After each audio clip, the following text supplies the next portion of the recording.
Good day, dear people of God, wherever you find yourself. Today is Saturday, the 4th day of April 2020. And as usual, I come your way on this program, Thou Says the Lord. And I would like to reflect with you on the first reading of today, taken from Ezekiel chapter 37, verse number 21 to 28. And it reads, Then say to them, Thus says the Lord, Behold, I will take the people of Israel from the nations among which they have gone, and will gather them from all around, and bring them to their own land.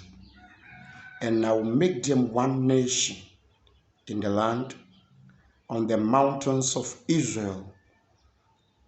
One king shall be king over them, and they shall be no longer two nations, and no longer divided into two kingdoms.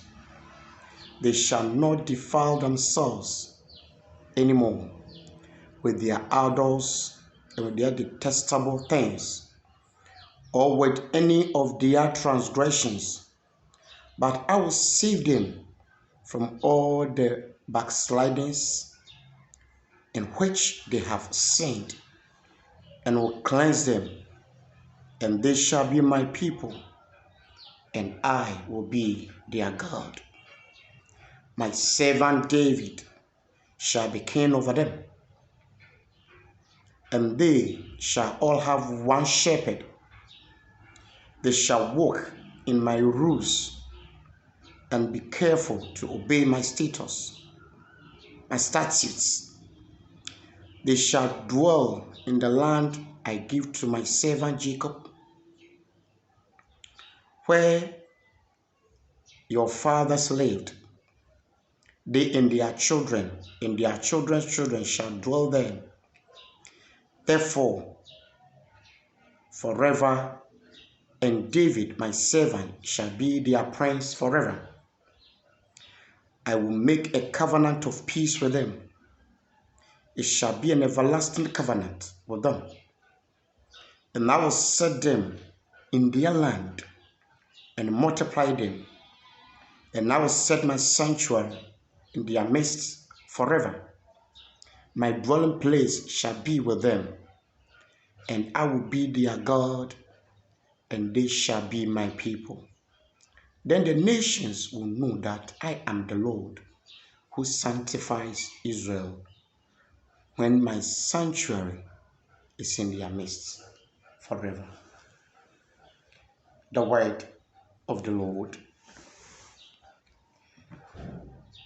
Beloved, in life, many things do happen. In life, many things come together. In Ezekiel chapter 37, verse 1 to 14, God speaks about the dry bone of him of whom he gives life. And he asks the prophet, will these bones come back to life? And the prophet responds, you, O Lord, know. After he had given thus hope by raising the dead bones back to life, the Lord sends his prophets to give this assurance to the people of Israel that indeed the promise made to them will be fulfilled sooner than later. And what was the promise made to them? If you read Jeremiah chapter 3, verse 18. Jeremiah chapter 3, verse 18 says, "In those days, the house of Judah shall join the house of Israel, and together they shall come from the land of the north to the land that I gave your fathers for a heritage."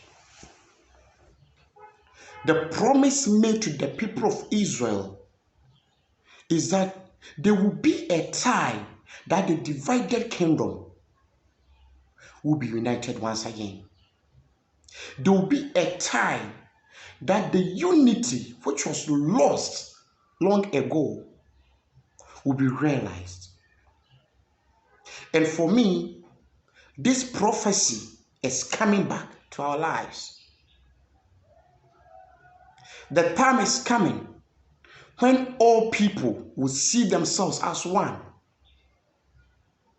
The days are coming when we will have one true church that all of us will be part of. The days are coming when the rich will no more see themselves as such, but will seek the welfare of others.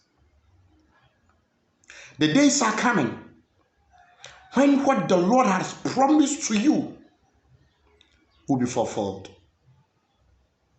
Do you believe in that?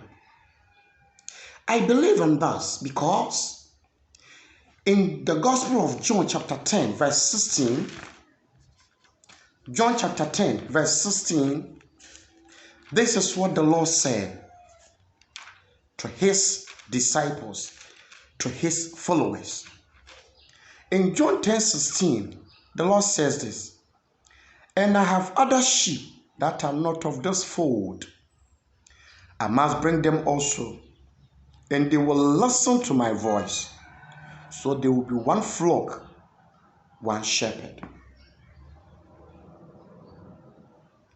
We are in an era that now everybody is seeking the true God.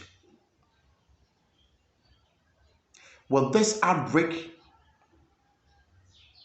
people are now listening to God than themselves.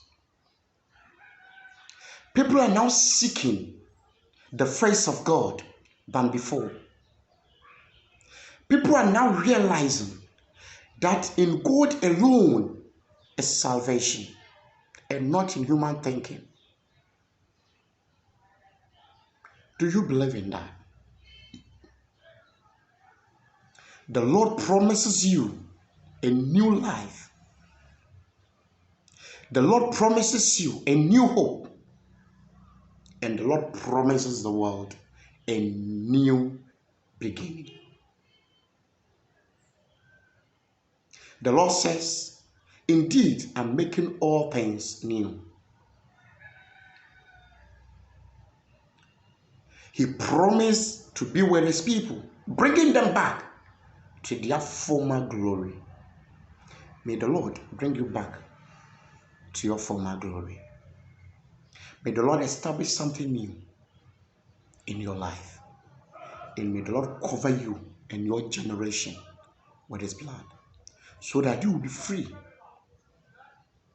from all sickness and be free from all evil.